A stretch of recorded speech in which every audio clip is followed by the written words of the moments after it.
Jadilah pada kami tak bodoh, meski memang kami tak pandai, tapi kami berjanji akan tetap mengkritik sesuai isi hati.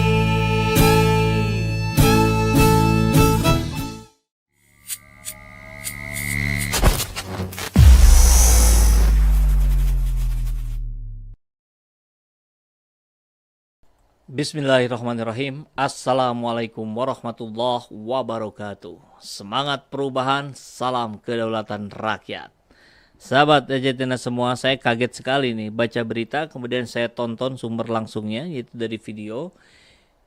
Ganjar keidean mau buat konser lagi. Memang suka nonton konser beliau ya. Kongres buzzer. Wow. Ngeri kali ini ya. Kita langsung lihat judulnya deh. Ganjar mau buat kongres buzzer, mengerikan. Apa yang terbersit ketika seorang tokoh sekelas Ganjar Pranowo menyebut akan membuat kongres buzzer?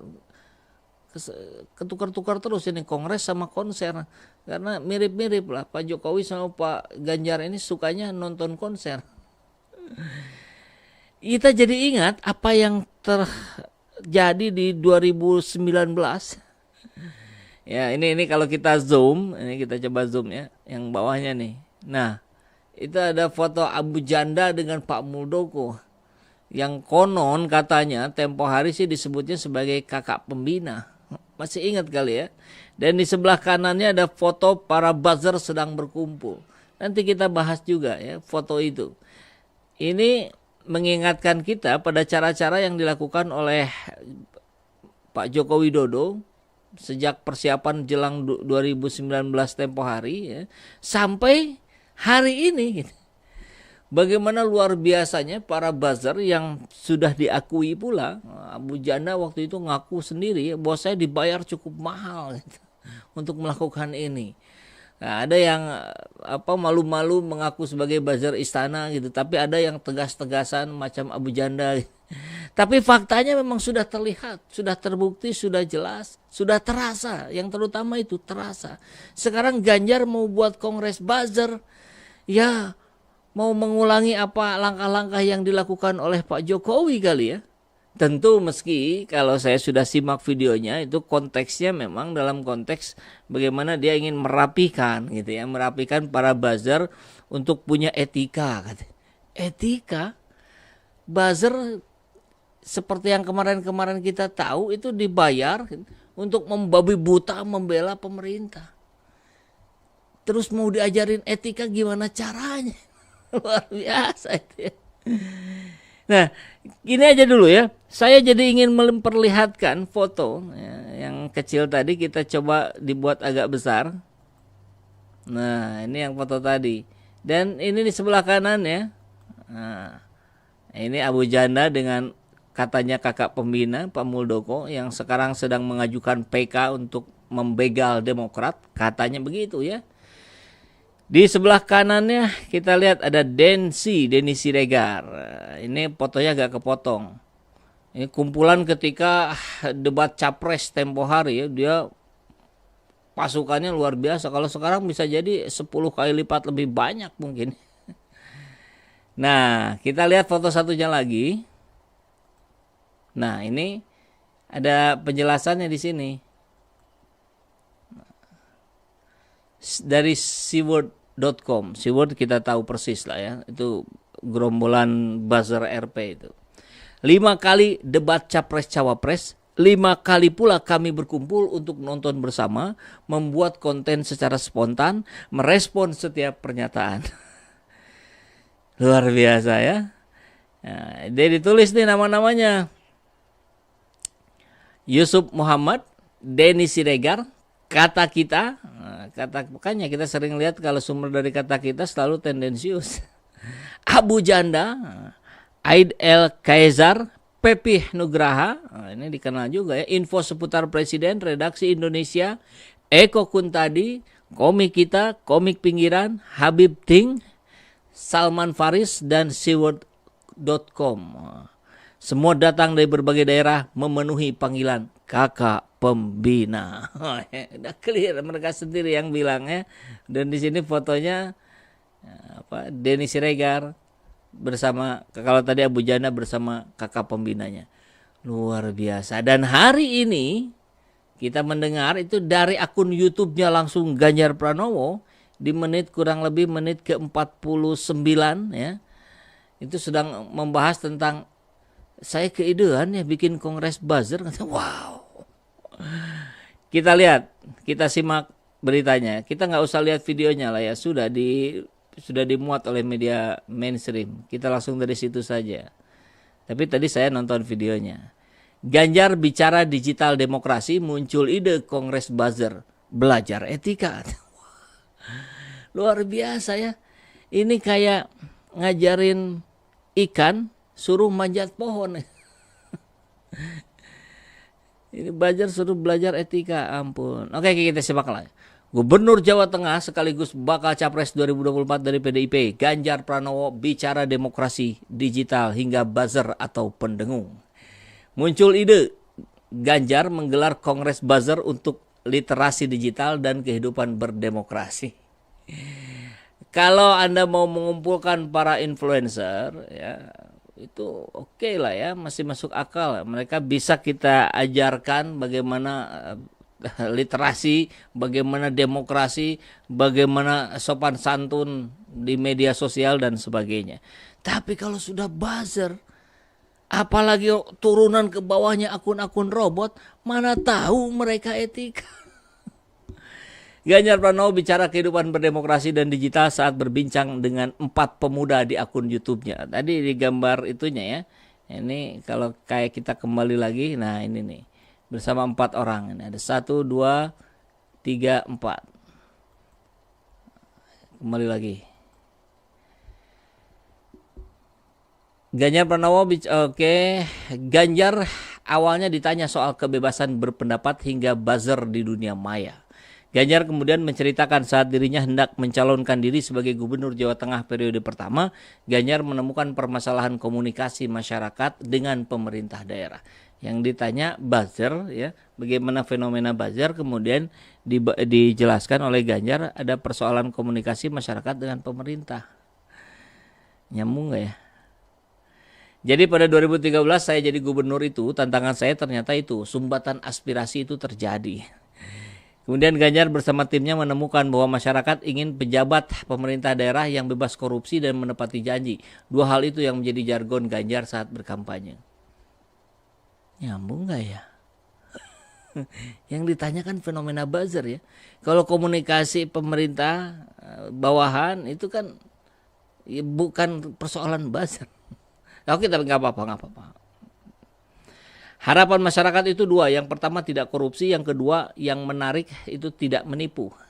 Biasanya politisi itu kalau sudah jadi terus tidak menepati janjinya. Oh iya? Oh benar. Saat menjabat gubernur, Ganjar kemudian membuat kanal pengaduan masyarakat melalui akun media sosial Dinas Pemprov Jateng. Hal tersebut agar masyarakat dapat menyampaikan aspirasi langsung dan dilayani oleh Pemprov Jateng. Jadi persoalannya pelayanan Pemprov Jateng yang tidak bagus, begitu ya. Namun tidak dipungkiri Ganjar bahwa dalam kehidupan berekspresi dan menyampaikan pendapat ada buzzer di dunia maya. Muncul ide membuat kongres buzzer. Konser aja lah sekalian ya, konser sama kongres. Saya itu punya pikiran begini, kongres buzzer yuk.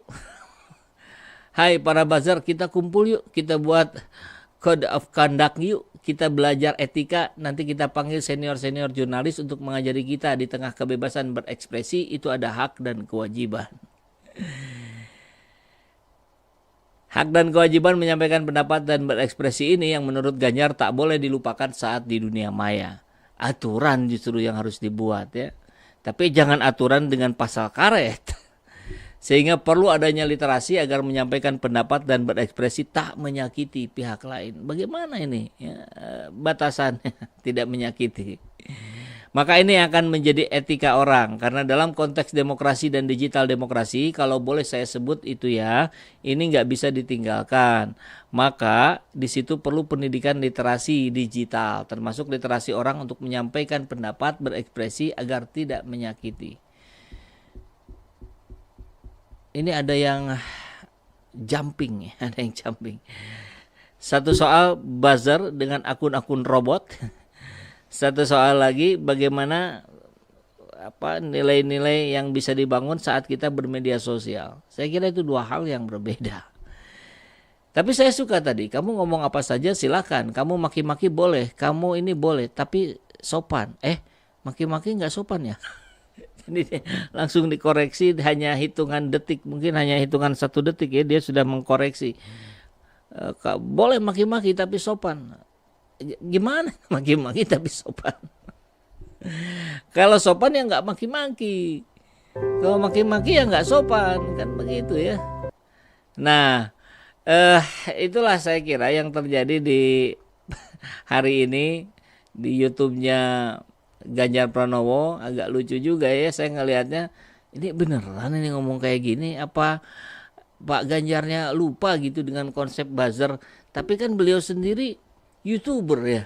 Beliau kan Prabowo Subianto sudah memberikan sebuah proposal untuk perdamaian katanya, Rusia Ukraina, dan itu ramai juga kemudian diangkat oleh para influencer. Nah, influencernya Prabowo sampai Dhanil juga mengatakan ini luar biasa, baru pertama kali katanya, dan sebagainya. Ternyata ditolak. Proposal damainya ditolak. Dan itu kemudian Hasto bilang, coba kalau Ganjar tidak akan ditolak.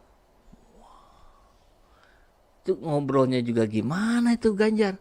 Kan kita tahu dalam beberapa momen ketika berhadapan dengan orang-orang bule barat dengan pejabat-pejabat dari luar negeri, itu kan selalu pakai penerjemah. Gimana mau? Prabowo sudah, Prabowo kan lancar juga bahasa Inggris ya. Tapi kalau Pak Ganjar ya. Sekjen DPP PDIP Hasto mempersoalkan langkah yang dilakukan oleh Menhan Prabowo ihwa pengajuan proposal perdamaian Rusia Ukraina di forum internasional. Ia meyakini bila nanti bakal capres Ganjar terpilih sebagai pemimpin, kejadian proposal Indonesia ditolak tidak akan terjadi. Wow, Anda mau mendahului Tuhan rupanya Hasto ya. Luar biasa. Diketahui Prabowo sempat menyampaikan proposal resolusi perdamaian untuk mengakhiri perang Rusia Ukraina saat hadir dalam forum internasional Institute for Strategic Studies di Singapura Sabtu lalu. Tapi proposalnya ditolak pihak Ukraina. Dan kalau Pak Ganjar bersikap tidak akan terjadi kekeliruan ada penolakan proposal, tidak ada, karena ini tradisi bangsa. Loh, kok jadi bahas tradisi bangsa? Ganjar posisinya sebagai apa? Kalau jadi presiden ya. Hasto menyebut sebenarnya Indonesia sudah memiliki pemahaman geopolitik. Karena itu sejak awal PDIP sudah menanamkan geopolitik Soekarno yang masih relevan untuk Indonesia sampai hari ini ke seluruh kader partai termasuk Ganjar Pranowo. Oke, dan seterusnya. Jadi luar biasa ya, kabar-kabar tentang Ganjar Pranowo ini seringkali mengganggu akal sehat kita. Tapi ya sudahlah, termasuk lembaga survei juga. Lembaga survei juga luar biasa. Kita ingatlah ya di Pilkada Gubernur kemarin, Anies selalu ditempatkan di nomor 3. Faktanya yang terjadi Anies yang menang. Artinya apa yang terjadi di survei dengan apa yang terjadi di lapangan berbeda 180 derajat. Perbedaan itulah yang membuat kita hari ini juga tidak terlalu bagaimana gitu lihat survei, ya sudah saja, yang kemarin juga dibolak-balik kok. Begitu ya. Fakta di lapangan membuktikan berbeda sambutan terhadap Anies. Bahkan kalau mau disandingkan dengan polling pun dilakukan oleh siapapun, Anies yang menang. Karena polling itu lebih real, polling itu bisa diikuti siapapun. Kalau survei kan dipilih 1.200 orang. Gitu ya. Sehingga itulah yang membuat kita akhirnya banyak bertanya-tanya. Tapi it's okay lah ya, tidak apa-apa. Yang pasti kita ingin lihat respon netizen seperti biasa. Kalau Ganjar yang ajukan proposal, Rusia Ukraina tak akan ditolak. Wadas itu gimana banyak yang nolak? Beresin dulu itu Jawa Tengah, baru bisa bicara janji yang lebih konkret. Dalam kapasitas apa Pak Ganjar mengajukan? Beliau masih gubernur aktif di mana banyak persoalan di Jateng yang harus diselesaikan. Itu dia. Harusnya buktikan dulu di Jawa Tengah gitu. Jangan dulu bicara antar provinsi. Mau bicara Indonesia akan begini begitu. Apalagi dengan Ganjar yang bikin proposal damainya tidak akan ditolak. Hei, Jawa Tengah selesaikan dulu. Ampun. Gak usah kejauhan ngomongnya. Di Wadas aja ditolak katanya. Waduh. Apa ini kok bahas Luhut? Gak semua orang suka bokep bos. Tidak semudah itu. Netizen ingat terus, ini luar biasa ya. Ini secara gak langsung menggiring opini Prabowo gak mampu realisasikan proposal. Iya memang. Over pede kalau Ganjar yang maju bakal realisasi. Padahal ya enggak juga, malah mungkin sama-sama ditolak. Karena perang Rusia-Ukraina ini terlalu kompleks. Marketingnya bumerang, naikin calonnya dengan jatuhin lawan. Cemen yang kayak begini. Ganjar tahu apa tentang perang. Joko bisa apa tanpa bisikan. Jadi gak usah ribet, itu hanya usulan. Dipakai bagus, gak dipakai tak ada masalah. Kalau Soekarno gue yakin kapasitas oke, bahasa Inggrisnya Pak Prabowo oke, gesturnya mantap. Ganjar di satu forum yang banyak bulenya aja dia masih minta penerjemah kok. Jangan sampai ada frase kata please invest to my country jilid kedua deh. Siapa yang ngomong gitu ya? Ada katanya ya, presiden kemarin. Kemarin apa yang sekarang? Om Hasto kalau berkicau itu yang cerdas dikit gitu. Ketum partai saja konon ditolak Ukraina, apalagi cuman petugas partai. Oke. Ganjar urus Jateng saja jadi semakin miskin ekstrim. Ternyata si Hasto barangkali ya bisa ngelindur sambil duduk ya. Ada ya yang ngelindur sambil ada, sambil jalan pun ada orang bisa melindur itu. Baik sahabat aja dan semua, itu saja yang bisa saya sampaikan. Ganjar mau buat kongres buzzer, mohon maaf ya meskipun alasannya tadi tidak masuk akal, tapi ini mengingatkan kita lah ya pada apa yang sudah dilakukan di eranya Pak Jokowi. Buzzer istana berkumpul, ada Eko Kuntadi, ada Denny Siregar, ada Abu Janda, ada Pepi Nugraha dan yang lain-lain. Ya sudahlah, para buzzer tempo hari berhasil, hari ini mohon maaf situasi berubah. Ya, transparansi berubah, ya, teknologi informasi luar biasa maju, semua orang semakin mudah mengakses.